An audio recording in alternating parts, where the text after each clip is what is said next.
Alors regardons l'exercice que je vous propose. Donc il s'agit de faire une approximation d'une fonction de deux variables réelles au point 1, 0, 1, 2, 98. Alors je vais souvent employer le mot point, mais il ne désigne pas toujours un point géométrique. Parfois il désigne un élément de R2 par exemple, ce qui est le cas ici.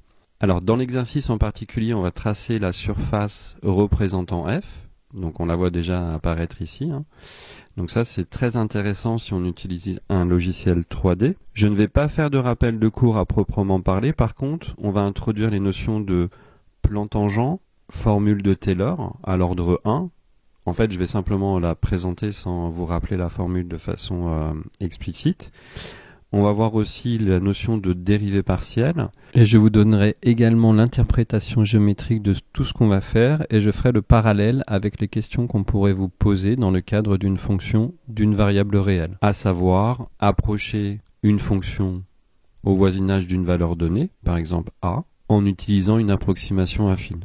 Avant de commencer l'exercice, pour utiliser ces notions, cela nécessite, dans le cas d'une fonction de deux variables, qu'elle soit différenciable. Et si jamais je travaille pour une fonction d'une variable, la notion c'est dérivable. Pour les fonctions de deux variables, on va voir la notion de plan tangent à la surface. Et pour les fonctions d'une variable, le parallèle serait tangente à une courbe. Donc on va régulièrement regarder ce qui se passe avec le logiciel 3D. Au cours de la vidéo, je vous poserai aussi quelques questions et à la fin, je ferai un petit récapitulatif. Un petit pouce pour le chat. Alors, voici la fonction. Donc c'est une fonction qui est très régulière, qui est construite avec des polynômes. Donc c'est une fonction qui est définie sur R2, c'est-à-dire R croix R. Et en fait, ici, cette fonction peut être représentée par une surface en particulier. Et les valeurs pour lesquelles on nous demande de donner une approximation, c'est à savoir le couple 1, 0, 1, 2, 98, nous suggère de nous placer au voisinage du couple 1, 3. Donc avant de commencer, on va tout de suite regarder à quoi ressemble cette surface. Alors voilà, donc j'ai utilisé un logiciel qui s'intitule Math3D et puis j'ai tracé donc la surface. Donc l'équation est donnée par explicite surface 3x2 moins xy moins y2. Alors vous voyez, c'est très joli. On voit bien que c'est une surface qui est très régulière. Lorsqu'on place sous cet angle, vous voyez, on a l'impression de voir des paraboles. On verra ça tout à l'heure en particulier. Et puis je l'ai tracé sur le domaine suivant, x appartient à moins 4, 4, y appartient à moins 3, 4, c'est-à-dire sur un rectangle. Donc on va placer le point dont les deux premières composantes sont 1, 3, puisque c'est suggéré par l'énoncé. Et donc si vous regardez là où on a tracé la surface, les coordonnées de ce point sont 1, 3, f de 1, 3. Donc déjà vous pouvez calculer f de 1, 3. Et donc moi je l'ai déjà calculé, mais on reverra ça dans l'exercice. Et donc le point est ici. Donc là je me suis approché un petit peu. Et puis on va faire apparaître aussi le point dont les deux premières composantes sont 1,01 et 2,98. Voici le point considéré qui est en rouge. Alors vous voyez évidemment les deux points sont très proches et les deux points appartiennent à la surface.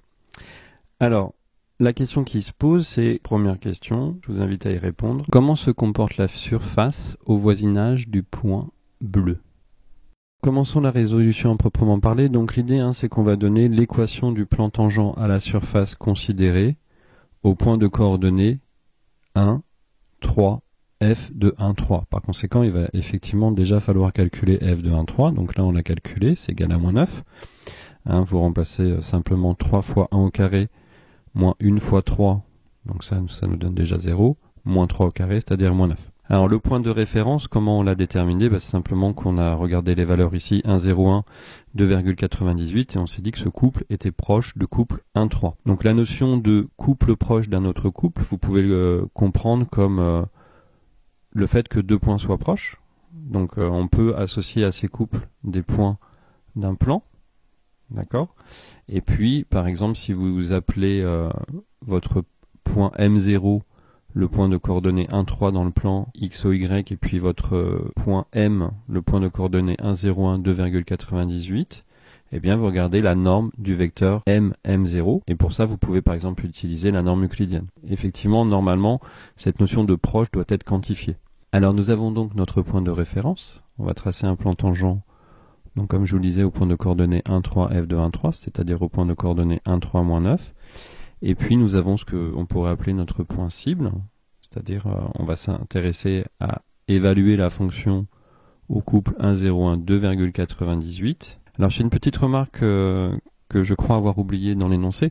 En fait, ici, on pourrait calculer la valeur exacte de la fonction au couple 1, 0, 1 de 98. D'ailleurs, on va le faire. Quel est le propos, en fait, de cet exercice? C'est de mettre en lumière les notions et les techniques qui permettent de faire des calculs de valeurs approchées de fonctions de deux variables qui sont différenciables.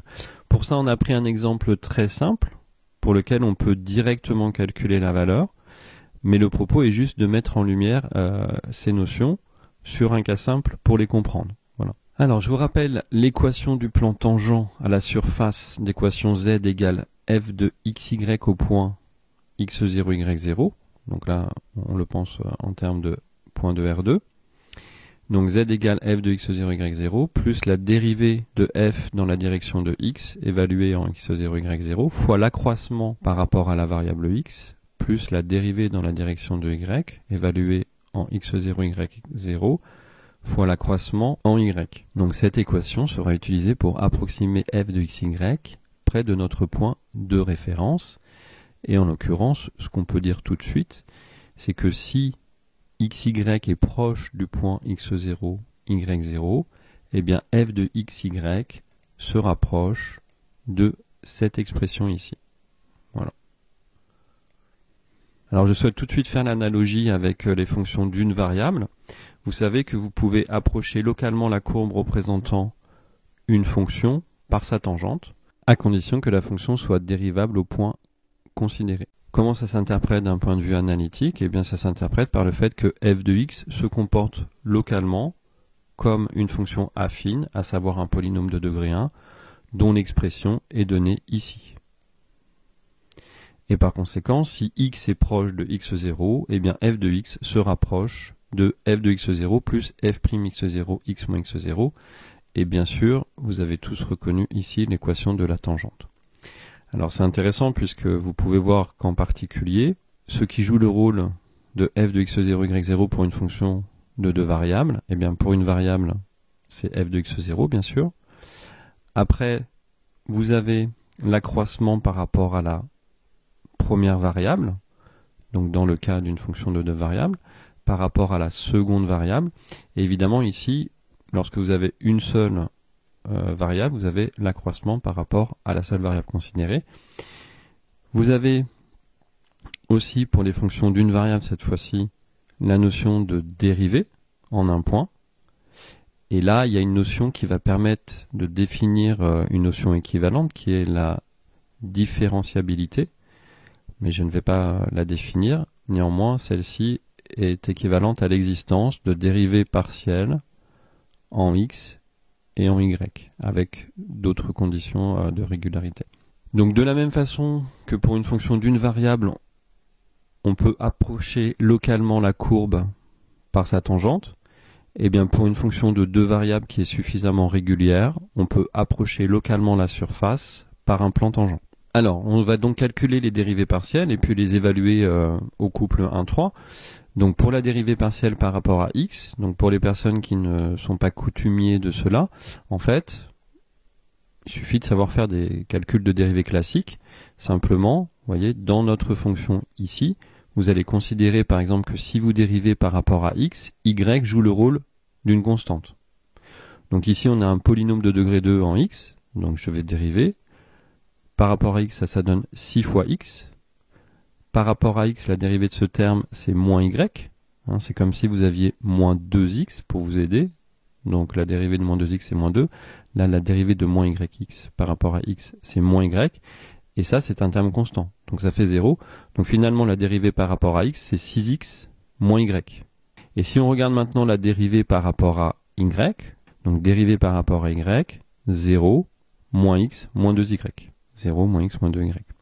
On évalue maintenant ces dérivées partielles au couple 1, 3. Donc on remplace simplement x par 1, y par 3. Donc 6 fois 1 moins 3, ça fait 3. Et moins 1 moins 2 fois 3, ça fait moins 7. On remplace maintenant ces informations dans l'équation du plan tangent. Donc n'oubliez pas que ce moins 9, c'est f de 1, 3. Et du coup, ça me donne l'équation du plan tangent au point de coordonnées 1, 3, f de 1, 3 qui est égal à moins 9. On va donc faire une approximation au point cible. Alors vous pouvez l'interpréter, pour ceux qui connaissent la notion de développement de Taylor au premier ordre, qui est tout à fait équivalent à la notion de développement limité d'ordre 1 pour une fonction d'une variable. Mais en fait, vous pouvez tout simplement aussi remplacer dans l'équation du plan. Donc vous voyez, c'est ce qu'on a fait ici. D'ailleurs, je vous invite à utiliser plutôt cette forme d'équation plutôt que la forme développée, puisque ici, ça fait apparaître les accroissements en x et en y, et donc on les a immédiatement. Hein. La différence entre x et 1, et puis la différence entre y et 3. Donc si je remplace, soit comme je le disais, vous l'interprétez par rapport à la formule de Taylor, soit, pour les gens qui ne connaissent pas cette notion, vous remplacez simplement dans l'équation du plan. Donc, alors x pour nous ici c'est 1,01, donc l'accroissement c'est 0,01, sinon vous faites la différence, hein, 1,01 moins 1, voilà, ça vous donne ceci. Et puis y c'est donc 2,98 moins 3, c'est-à-dire que l'accroissement ici, attention, est négatif, c'est moins 0,02, et puis je calcule cette valeur. Voilà, donc là ça va être immédiat, hein, vous avez moins 9 plus 17, ce qui vous donne moins 8,83, et donc ceci est une valeur approchée de f de 1,01 et 2,98. Alors comme je vous disais tout à l'heure, ici ce qui est intéressant, c'est que je peux calculer la valeur exacte. On pourrait nous dire, oui, mais quel est l'intérêt de calculer une valeur approchée si on a la valeur exacte? Le propos de l'exercice, en fait, c'est de mettre en lumière la technique, c'est-à-dire utiliser l'équation d'un plan tangent pour donner une approximation locale d'une fonction au voisinage d'un point. Alors si je calcule à présent la valeur exacte, eh bien là je remplace simplement x par 1,01 et y par 2,98 et puis je fais le calcul.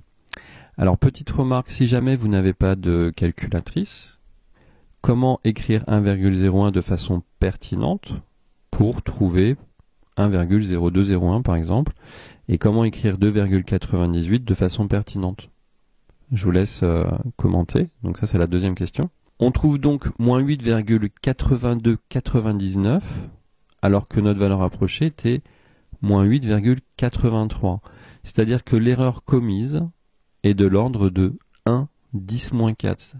Donc petit rappel, hein, voici l'erreur qui est commise. Donc on regarde la valeur absolue de la distance entre les valeurs trouvées et on trouve 1, 10 moins 4. Donc l'approximation est très bonne, effectivement, et l'erreur est négligeable suivant le contexte dans lequel vous êtes. Alors on va résumer les étapes.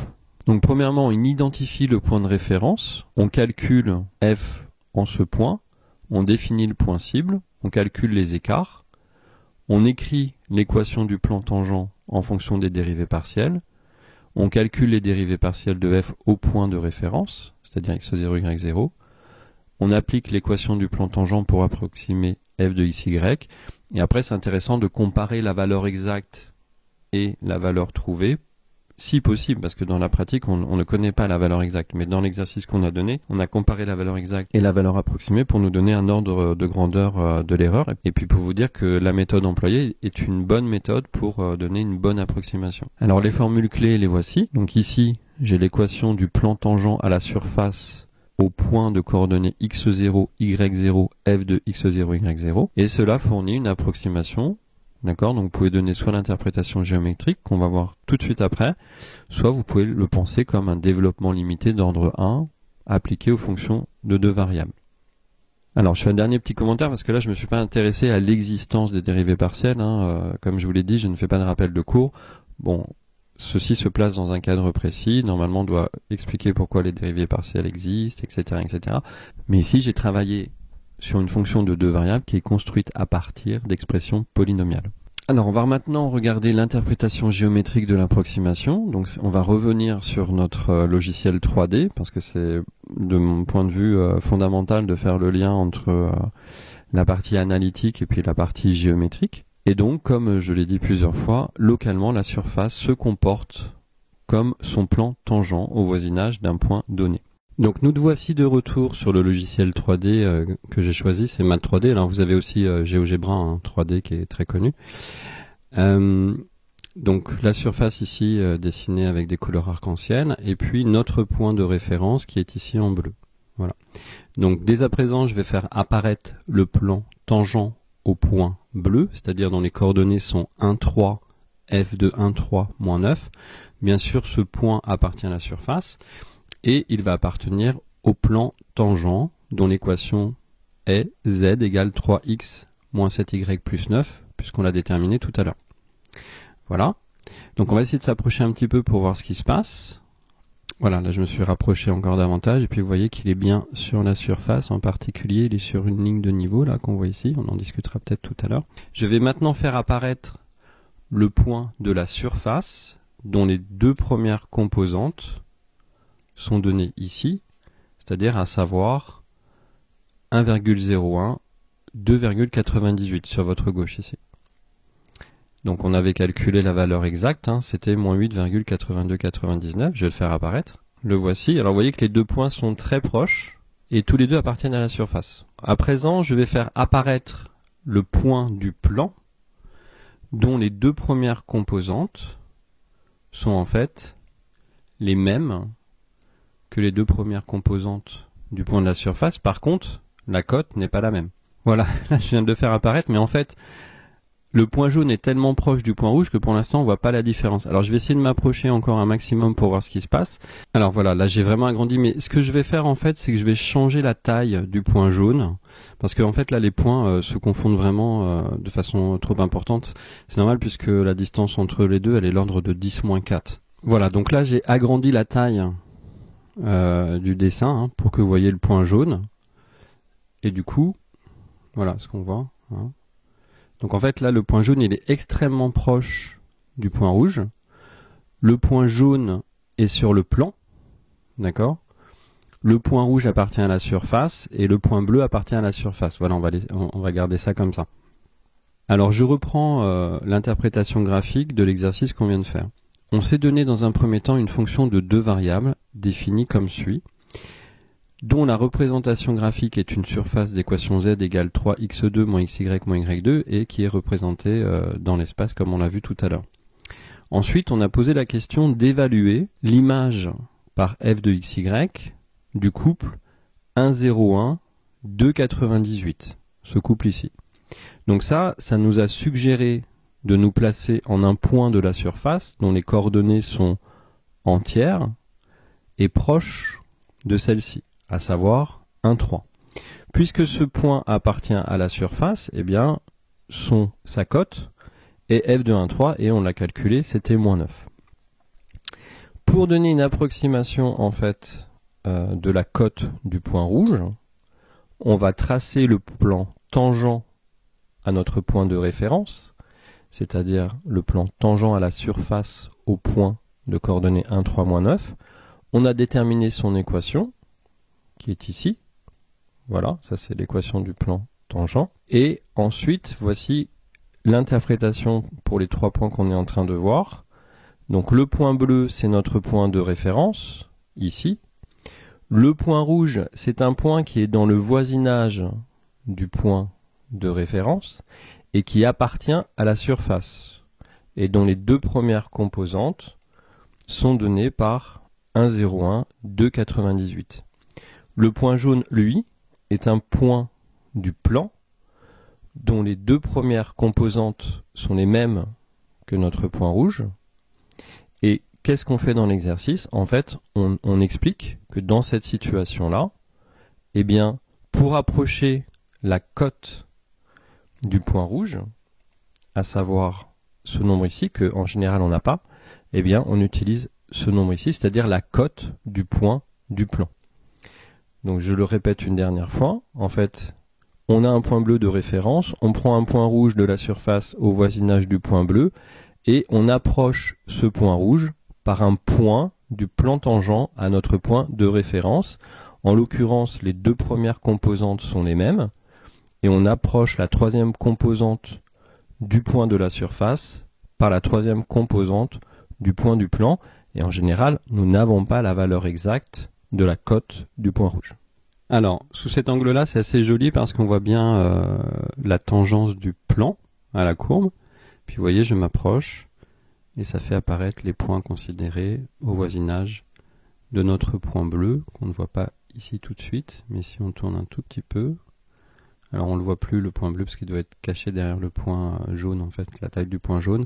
Donc je vais réduire un tout petit peu la taille du point jaune, en même temps je vous montre comment je fais. On va prendre 20 par exemple. Voilà. Et du coup, vous voyez, là, c'était peut-être plus adapté de prendre 20. On voit à la fois le rouge, le bleu et le jaune. Et là, on voit bien que le rouge se confond quasiment avec le jaune. Je répète, si vous avez un point de coordonnées xy, f de xy sur la surface, sa cote, qui est f de xy, est très proche de -9 plus 3 fois x moins 1, moins 7, y moins 3. Alors, je vais à présent vous donner une interprétation géométrique, donc on peut considérer que c'est un petit bonus de l'exercice, puisque je le voulais très pratique. Néanmoins, j'ai fait quand même beaucoup d'interprétations pour la compréhension. Je ferai une autre vidéo beaucoup plus efficiente sur un exercice type. Et dans ces cas-là, comme je le fais parfois, ce sera un mode flash et vous allez voir que ça va très vite. En fait, s'il s'agit juste de répondre à la question, comprenons bien qu'ici, la vidéo est faite aussi pour vous donner des outils pour comprendre ce qui se passe en fait. Donc, nous allons regarder l'interprétation géométrique de la dérivée partielle de f par rapport à x au point 1, 3, c'est-à-dire ce 3 ici, et l'interprétation géométrique de la dérivée partielle de f par rapport à y au point 1, 3, qui ici est égal à -7. Donc pour ça, on retourne sur le logiciel 3D. Alors, intéressons-nous en fait maintenant à l'interprétation géométrique de la dérivée partielle de f par rapport à x au point 1, 3. Donc, de ce point de vue-là, x varie et y est constant égal à 3. Par conséquent, en fait, je vais me déplacer sur la surface, mais à y constant égal à 3. Autrement dit, je me déplace sur le plan d'équation y égale 3. Je vais donc tracer ce plan immédiatement. Le voici. Donc on regarde un petit peu ce qui se passe. Vous voyez, ça coupe la surface représentative. Et maintenant, je me déplace sur l'intersection des points qui se situent à la fois sur la surface et à la fois sur le plan. Alors, petite question, quel type d'ensemble de points je trouve? Alors c'est assez clair quand même. Vous voyez que ça vous dessine une courbe. Alors quel type de courbe c'est? C'est la question que je vous pose. Là, j'ai agrandi pour me placer autour du point bleu. Et l'interprétation en fait de la dérivée de f par rapport à x en 1, 3, c'est la limite d'un taux d'accroissement d'une fonction d'une variable au voisinage du point bleu. D'accord? Donc en fait, vous êtes en train de regarder le coefficient directeur de la tangente à la courbe qui est ici, au point bleu. La courbe étant l'intersection de la surface et du plan d'équation y égale 3. Autrement dit, ça s'interprète comme la dérivée d'une certaine fonction d'une variable. Et l'interprétation géométrique, c'est le coefficient directeur d'une tangente à la fois à la surface, puisque la courbe appartient à la surface, et à la fois au plan d'équation y égale 3. Et en fait, ça va aussi vous définir un vecteur qui va permettre de définir le plan tangent. Donc nous avons un premier vecteur. Alors si vous avez compris, c'est tout à fait analogue pour la dérivée partielle de f par rapport à y. Ça va s'interpréter comme le coefficient directeur d'une certaine tangente. Cette fois-ci, de quelle tangente il s'agit? Eh bien, je vais travailler à x constant égal à 1. Donc je vais faire apparaître le plan d'équation x égale 1. Donc le voici. On va dézoomer un petit peu pour voir ce qui se passe un peu plus loin. Voilà. Donc de la même façon, ça va couper la surface et ça va dessiner une courbe. C'est-à-dire l'intersection du plan et de la surface dessine une courbe. Alors peut-être qu'ici vous voyez, là on voit, voilà, là on voit bien le type de courbe que ça dessine. Alors c'est intéressant parce que bon, je vous laisse réfléchir, mais les deux courbes qu'on obtient sont similaires, mais vous voyez que il y en a une qui admet un maximum, l'autre un minimum. Bon, je vous laisse réfléchir à ça. Et si je me place localement, donc cette fois-ci je me déplace sur la courbe en rouge, et du coup ça va me donner le coefficient directeur de la tangente au point bleu à la courbe rouge. Ce qui va définir un deuxième vecteur, ce qui va permettre de définir en fait le plan tangent dont on a donné l'équation. Voilà, donc je ne vais pas en dire davantage, d'accord ? Et donc je referai une vidéo pour expliquer plus longuement et plus en détail, même si là c'est déjà assez clair, l'interprétation des dérivées partielles. Je donnerai la définition analytique et puis la réinterprétation géométrique. Alors dernière remarque, le point bleu appartient à tous les plans que j'ai tracés là, c'est-à-dire le plan d'équation x égale 1, le plan d'équation y égale 3 et évidemment le plan tangent à la surface et évidemment à la surface. Voilà, je vous souhaite une bonne journée et puis à bientôt.